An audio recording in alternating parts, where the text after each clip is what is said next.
responsible for much of the clever writing you've been enjoying. Her name is Meghan McCarthy. She has a number of other writing titles. Many of you may remember Foster's Home for Imaginary Friends, one of my favorites from years ago. She's also written on Class of 3000 and most recently Fish Hooks before coming to My Little Pony. And here she is, Meghan.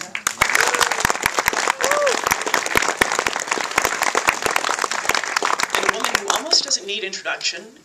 We counted this morning. She has over 300 credits on IMDb.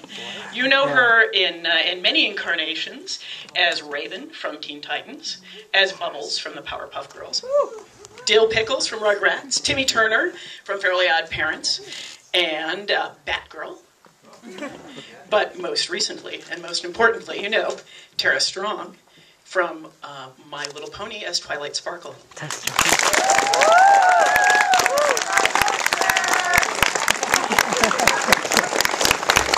And before we begin, we need to acknowledge the bronies.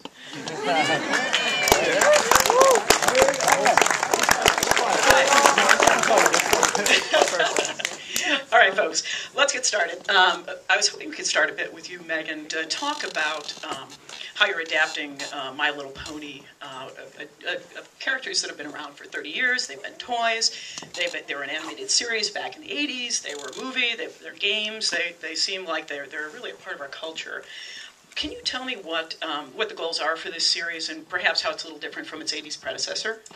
Sure. First, I want to give a lot of credit to Lauren Faust, who originally developed the new versions of these characters that everybody's come to know and love. And I just know, in working with her and what we're continuing to do is just really strong storytelling that is really compelling and characters that you're really invested in, and that kind of no matter who you are, you can find a part of you with it. You can relate to each of the different characters in your own way. So I think that's, that was her original goal, and I think that's what everybody who's involved with the show just wants to do, is just tell stories that people want to watch and care about and root for these ponies that we all love very much.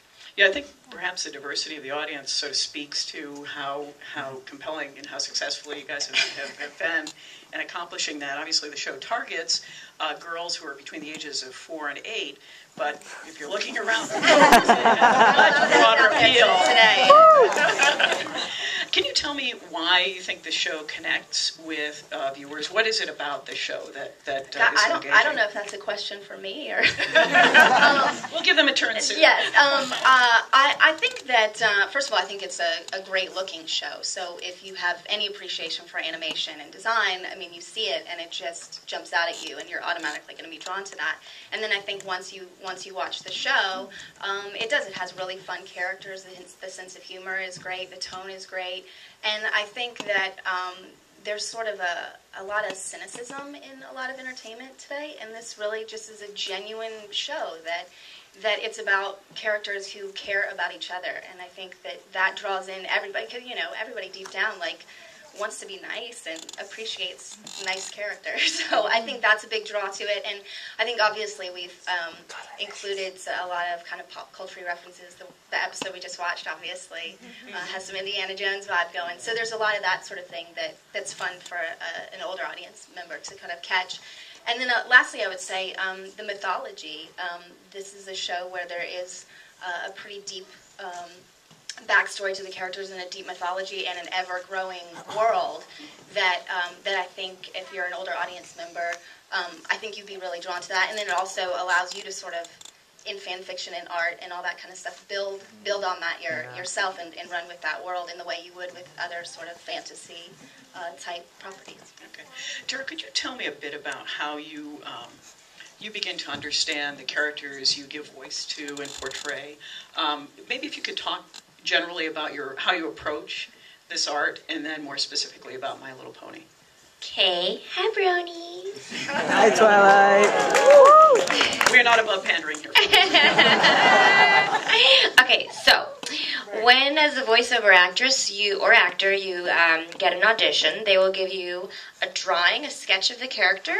They'll give you probably on that page a character description. Then there'll be maybe a bio about their world, where they live, what they do. the tone of the show, and then there'll be what they call sides, which is part of the script, which you then have to audition. And I have my own home studio. So I'm very lucky because I didn't for a long time, and sometimes you feel bad if someone else is waiting, or you don't quite think that the director at the time is really getting what you're getting, and it can be conflicting. So I like kind of sitting there and making it exactly how I want it to be. And then, if you get a call back, you go in and meet the actual producers. So when I first broach a character, I think, what does the original people who came up with this character think this should sound like? And if the character has a big tooth, my version is going to have probably some sort of speech impediment. If there's, stuffy nose, that's going to come into play. If they're from another country, depending on how old they are, to a seasoned voice performer, there's going to be a huge difference between 5 and 8. And so as much information I can get, I infuse into those characters. A lot of people say, oh, voiceover is just reading, right? And of course it's not, because we, as the actor, picture in our head these moments as we're performing them so that the audience can relate to us. So I take it from a very organic place, and then when you get in there, you have to be able to be their putty, and they'll say, okay, we'll make her older, or can you try her Southern, or try her meaner, or whatever it is, and then you can't take any offense to that, and you just have to be able to give them what they want. Can you talk specifically about Twilight Sparkle and her attributes, and what you find about her that you identify perhaps in yourself? I think I have a lot in common with Twilight Sparkle in that I'm very good, and I automatically assume the best in people, and I think she does too. And I'm often surprised when someone does something that's, really, you did that? And when she's learning about friendship and learning about other people, and then also learning to accept that not everyone's going to do things the way you do them, is very much like me. And so sometimes, it's funny, often there'll be a lesson in the script that I'm reading, and I've just sort of had an issue with a girlfriend. I'm like, oh, that's so Twilight Sparkle of me, like. And so, but sometimes when you learn to, I think that's part of the appeal with the bronies too, to not be judgmental and to figure out what makes different people tick. And I think I have a lot of that sort of vulnerability within me, which is why it translates. I think it's really interesting the size and of the fan community. When we were preparing for this panel, you were really giving some dimension to it. Do you mind talking about your Twitter experience? We're not sharing if you're not following now. Well, I could have them give you a little taste. Who's going to sing Twilightlicious for me? Do I have any volunteers? Everybody is going to sing Twilight. Come on, guys. T to the W, L-I-G-A-G. And ain't no other pony show that sound like me. I'm Twilightlicious. Take that, Stanley. I had just joined Twitter last year, and I was on set at Big Time Rush. And that one of the guys on the show, Kendall, said, you don't Twitter? And I said, no, not really, I don't get it. And he said, watch this. And he wrote, @Kendall Schmidt hanging with @Tara Strong on Big Time Rush. And within 1 minute, I jumped from 100 to 500. So I was like, oh, that's Twitter. And the thing for me that I thought was appealing is, like, on Facebook, there's a minimum of 5,000. And there's all these people that say, I want to talk to you and ask you questions, and they can't. And I think for the voiceover performers, I know, because I've been doing this since I was 13, that prior to social media and people being able to search out who their favorite voice performers are, there wasn't a lot of recognition, and we were always wondering if people liked what we do and connected with what we do.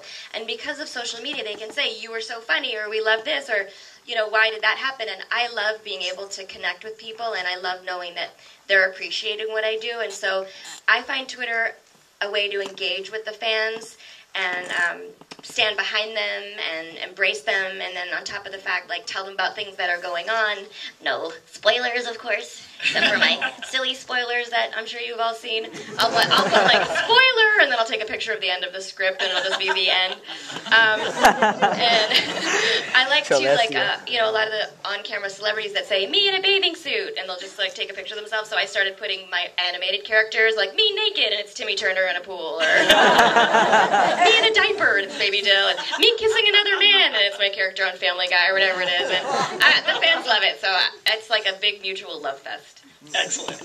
How many fans do you have now following you? Anybody? I think it's 30,130 or something. Just that. We know that people under 13 don't have Twitter accounts. So Megan, can we talk a little bit about how you go about drawing these characters? I mean, they say sort of broadly represent these positive attributes of generosity and kindness and honesty. Can you get into some of the development of the characters who we've seen on screen and how you make them relatable, especially to a younger audience? Yeah, I mean, I think a lot of times when we approach a story, we'll think about what we want, where we want the character to go within that story, what we want the takeaway to be, and then try to figure out, well, which character would that be the most fun to watch. I didn't write this particular episode, but you can tell that if you wanted to do a story where someone was going to get excited about reading and be embarrassed by it, obviously it's the most fun, and the choice would be Rainbow Dash.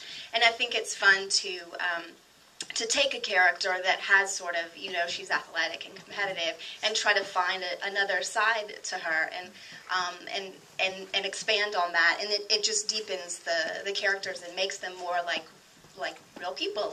If they start off, you start off with sort of an archetype at the very beginning, and then as the episodes go on, you try to build in new layers to their personality and new interests that you didn't realize that they had, and that's certainly what we try to do as the episodes go forth, but also take a character trait that can be a positive and then swing it the other direction. I'm kind of known for writing all the episodes where the characters go crazy. Should we infer anything? I don't know. I'm afraid that people have.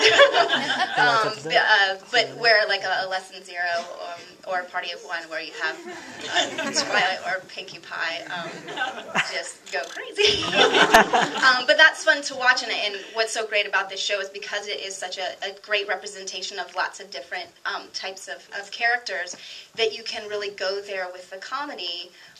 And they can be funny, because being flawed is what makes you great and what makes you funny and what makes you human. In this case, it's Pony. But yeah, so we're always trying to build on who they are. Do you mind if we talk about an episode that just aired this weekend that you wrote, The Royal Wedding? Did anyone?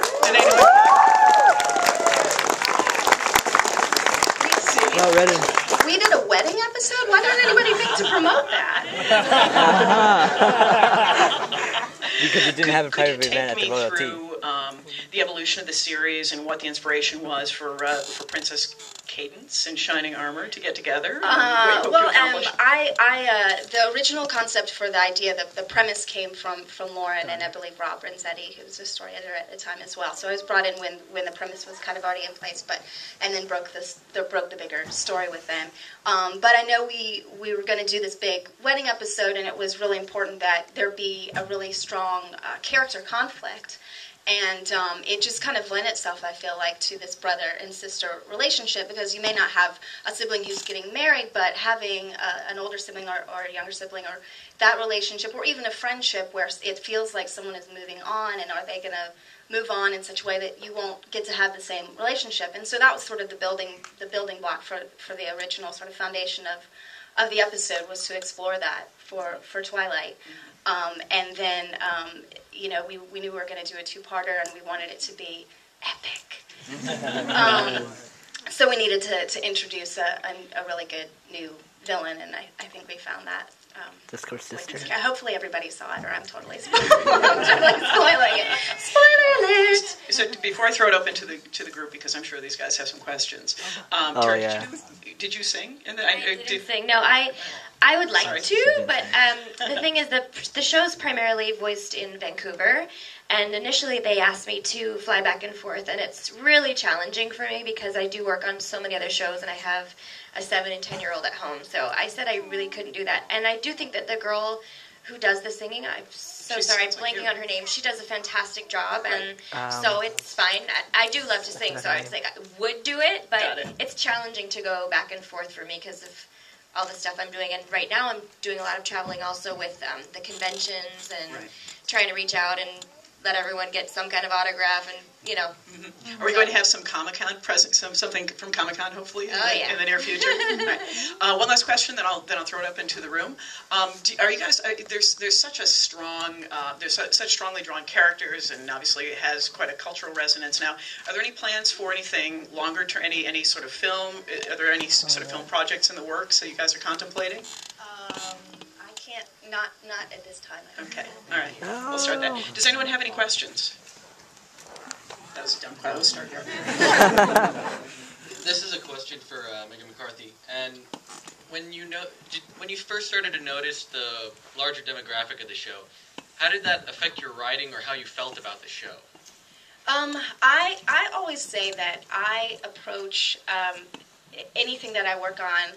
I want to tell really great stories, and it doesn't matter who the audience is. And I think that's a mistake that can be made, that you can say, well, it's kids. You can just whatever, they'll take what, and that's not true. They can tell the difference between a really good show and a show that is not as good.